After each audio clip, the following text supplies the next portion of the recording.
Online Learning Center. I'm Coach Mark Evans. I've spent the last 25 years coaching triathletes primarily, helping them develop better swimming, cycling, and running technique, and designing training programs related to those specific assessments in technique, mobility, and flexibility and strength. The video series that we have is about teaching you technique as if I'm one-on-one with you. So we're not going to use a lot of fancy video inserts. It's going to be like I'm actually coaching with you. So with that in mind, today's technique relates to swimming and streamlining and how the kick can affect your tempo and the movement, the fluid movements of your stroke, the reach or the length of your stroke.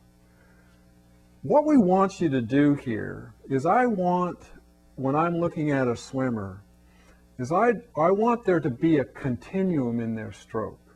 That is, they're not necessarily gliding for a long period of time, but they're reaching.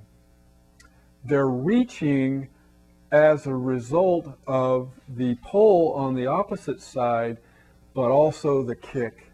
And what I've noticed is that all very good swimmers have extraordinarily efficient kicks. Kicks are the stabilizers to help get your body up in the water and help you move along in a symmetrical and streamlined way. Many triathletes, a huge number of triathletes, swim in the water in this kind of fashion, moving along and their feet are down, and all of this excess distance or depth in the water causes a lot of drag, a lot of resistance. It impedes your ability to move forward. Getting your body up in the water. Now, sure, there are bone density, body density limiters, but getting your body up and narrow as a result of extending your hand and extending yourself forward and downward to your catch point, your anchor point, can make a huge difference. And one way that I've noticed and have helped athletes achieve a better extension and better body position is by adding a little bit of a kick at a very important point. Now, a lot of triathletes are either runners or cyclists before they've become a triathlete, and they may not have that neuromuscular or kinesthetic feel that goes along with developing this kind of technique. But if you know the right technique and you know what you need to try to achieve, this is a great way to try to do that. And here's what we want you to do, is that when you enter your hand, you're going to reach for a little bit more length. But what I like to teach is a reach and then catch. I don't want a reach that is so long that you start to decelerate. But you need that long reach. You need to take your fingertip, usually your middle finger is the longest, and you want to reach for as long a position as you can get. That lengthening lengthens and brings the kick together. So as you get longer on the front end, you get more symmetrical through your body. If you reach short, you're going to have a broad appearance in the water. If you reach long, you see my hips narrow, my chest narrows, and everything becomes a narrower position. If you reach short, you'll end up being in this kind of position here. If you reach long, you're going to be right there. The key is that at that longest point is that you want to kick and pull through that point or anchor through that point. So what we do is you get your anchor point, and as you're anchored, then you want to kick either a double or a 4-beat, 2-beat, 4-beat, or even continue with a 6-beat kick through that anchor point. So it's very important that when you're getting to that that furthest length that you can reach for, is that you kick just a little bit and then kick again on the other side as you pull through on the other side.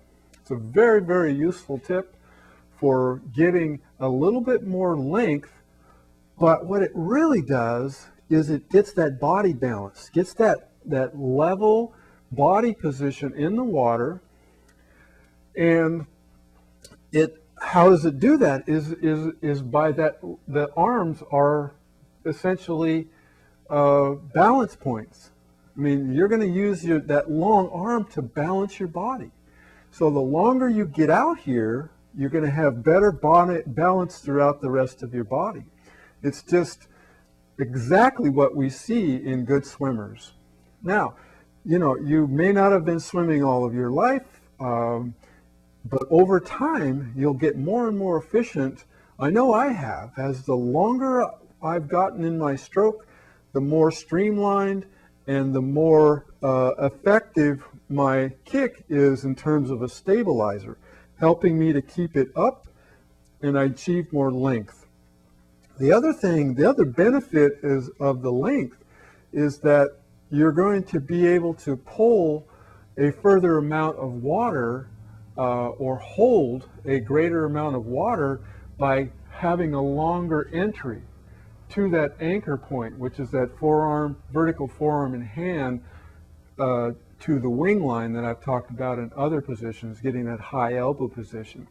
But again, what we're really just talking about here is that when you get to your furthest point, you get that nice length, you reach, take that little finger or the ring finger, middle finger, and you reach just a little bit. But as you're reaching, boom, boom, boom, a little kick. Doesn't have to be really vigorous, but just a little kick to kind of kick you through that point. And then the other side's going to come through, the other arm's going to come through. And then you're going to be right back through that same side on the other side. Length, kick, kick, kick, kick, kick, kick, and boom, right through the other side. And we're not talking about really vigorous kicks. We're just talking about enough of a kick to improve stabilization, body position, and include and coordinate the timing, the symmetry of the stroke. And no better way to do it than to obviously practice drills. And what I like to do on this particular kick and reach technique tip is to swim like 12-25s and do them on a very comfortable rest interval. Maybe take 10-15 seconds rest.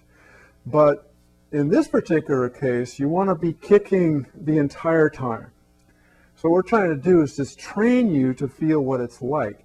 So you're going to push off the wall, kick, kick, kick, kick, kick, kick, kick, and as soon as you make your first stroke, the kick, kick, kick, kick, this stays the same tempo throughout. So it's kick, kick, kick, kick, kick, kick, kick, kick, kick, kick, kick, kick, kick, kick, kick, kick, all the way through, as opposed to maybe having an interrupted, like a 2-beat kick will go like that. 4-beat kick's going to have more, and a 6-beat kick's going to have a little less interruption. So want to make sure that during this 25, boom, boom, boom, boom, boom, boom, boom, boom, boom, boom, boom, boom, boom, and you're going to feel yourself as you go to that extension or reach, that the tempo of the kick will actually increase just a little tiny bit. And that's what we want you to do. So you go from boom, boom, boom, boom, boom, and then as you get to the reach, it's going to go boom, boom, boom, just a little bit more, and then back to that beginning tempo. So do 12-25s with 10 seconds rest. Work on that. You could also add perhaps another set where you're going 12-25s and you up the tempo of the kick, but reduce the intensity of the pull. So real hard kick, easy pull. So you might go like Z3, zones 1 through 6. Zone 3 would be in the middle. Pretty hard intensity kick, zone 1 on the pull. So it's having a dual attack there, if you will, of the kick being hard, the pull being real easy is another nice technique tip. So hard kick, soft pull. You could do 12 25s there. Might need a little more rest, maybe up to 15 seconds on this one, because we want you to be able to focus, and the kick will make it just a little bit harder. All right, great tip there, and I hope that this one helps you get that extension and body balance that we're looking for. And like I say, make each movement better than the last. I'm Coach Mark Evans. Thanks for watching.